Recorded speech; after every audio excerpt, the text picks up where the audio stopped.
welcome back to the Cool Fear channel. I'm your host, Jesse the Bat Magic Girl, aka the Buff Collector. The information on the channel is intended for adult collectors and not children. And today we are going to be taking a look at the McFarlane Toys Batman 66 Retro The Riddler. But first, if you're new, then welcome. This channel is all about cool action figures, analyzing them, hunting them, taking pics of them, and of course, playing with them. If that's your sort of thing, make sure you hit that subscribe button and bell notification icon so you stay notified when I do upload new content. And if you do enjoy this video or any other content that I put out, please remember to give them a thumbs up. It is free and easy for you to do, and it really helps the channel grow.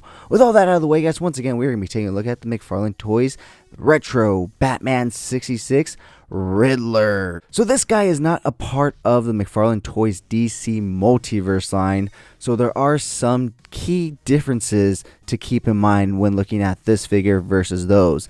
This guy is not going to come with the same stand, card, and accessories that the McFarlane DC Multiverse figures come with, as well as not coming with all the same points of articulation. I want to make that very clear from the start.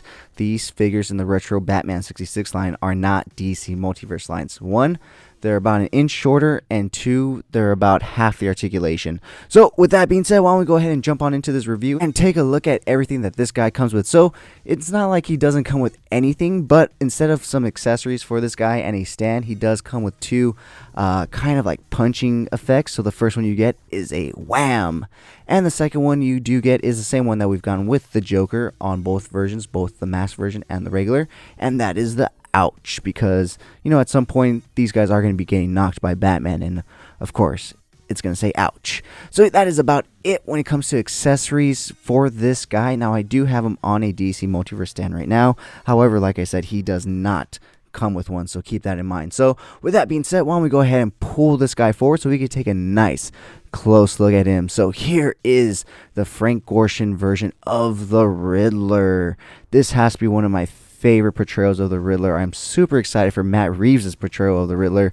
It's funny how this will probably work out, because I don't really know when this video will go up. Who knows? This can either go up a week before the movie, this can go up 2 weeks before, but either way, I'm super excited for that version of the Riddler. But I absolutely love Frank's portrayal of the Riddler, and in talking about that, that's what annoys me and gets me a little frustrated when some people say that Jim Carrey's portrayal of the Riddler is kind of Jokerish and not so much Riddler. And it's like, well, if you really look back at the old classic Batman TV series with this guy right here, Jim Carrey was basically, you know, taking inspiration from this version of the Riddler and stuff. So yeah, go back and watch it if you haven't already. But yeah, taking a look at this guy, super cool. Of course, in the classic, just, you know, Riddler jumpsuit with the Riddler question mark on the centerpiece as well as down the legs. I mean, the likeness to Frank isn't there, to be honest. They probably couldn't have gotten his rights, which is why he's just kind of like a generic male face under there, but the hairline is somewhat similar at least.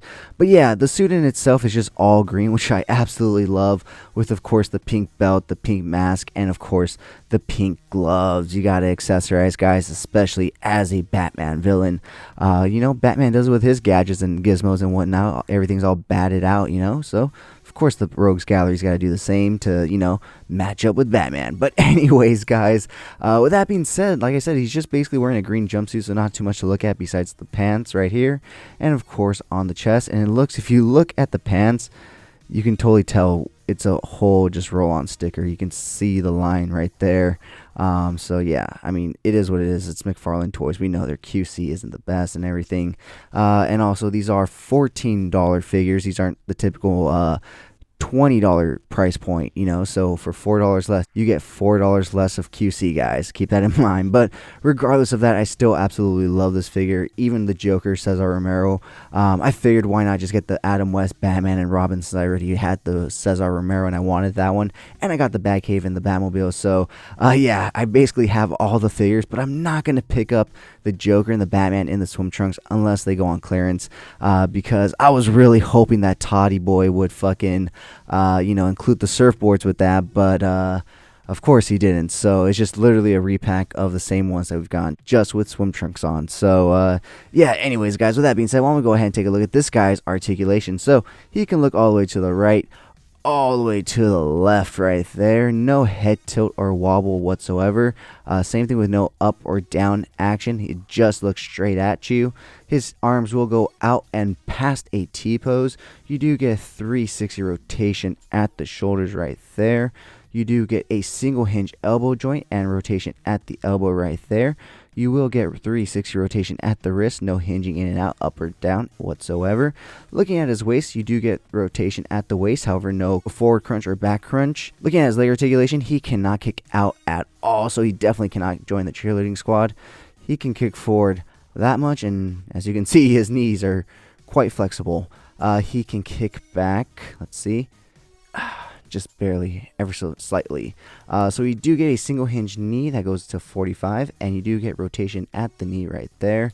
And as you saw, it kind of does bend pretty fucking forward. So I guess if you want to make it look like Batman stepped on his leg and broke his leg, you know, that's actually pretty perfect, to be honest.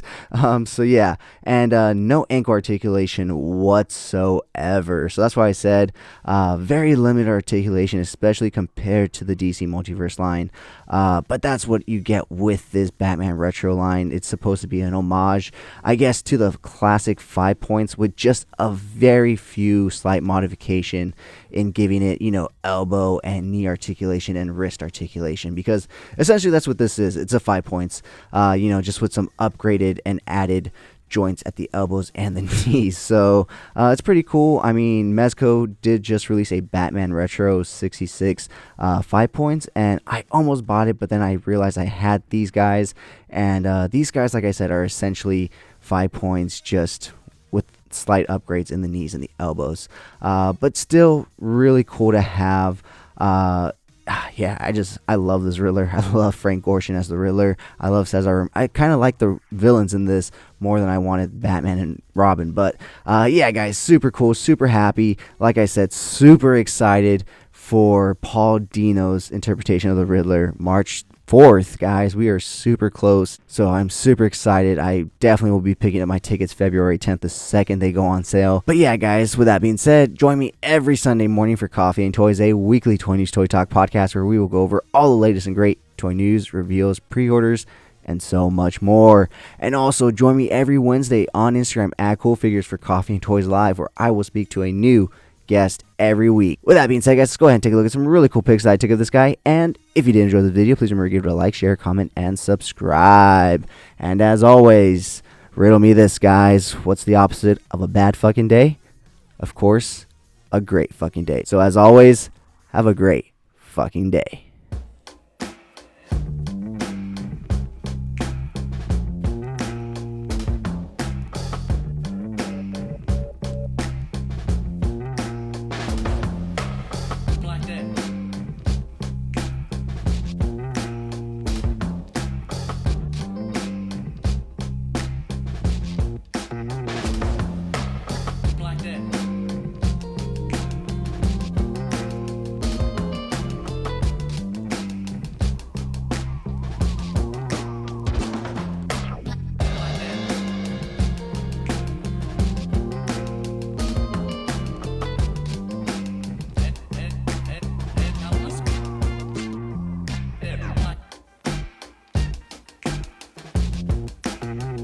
Thank you so much for sticking to the end of this video. If you enjoyed those pics, you can find the full images over on Instagram at Cool Figures. And I do have a separate Instagram account for my more thought out, planned out, more edited pics called Epic Shots by Cool Figures. Check it out. If you like what you see, leave me a follow there as well.